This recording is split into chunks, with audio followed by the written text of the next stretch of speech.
Hi, this is Sarah from the Cookie Countess.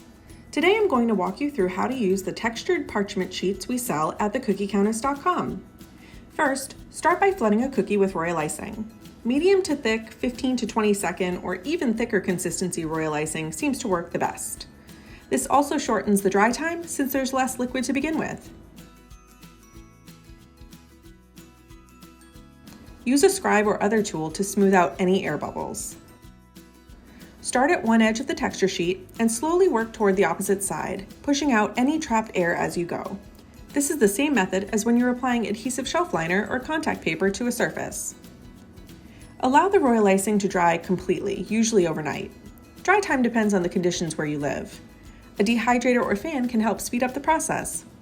To remove, start at a corner and peek to see that no icing is sticking to the paper. If it is, gently press the paper back down and check again later.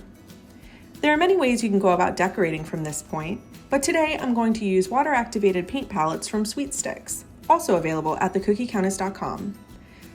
I'm using several, including Monster, Metallic, and Jungle.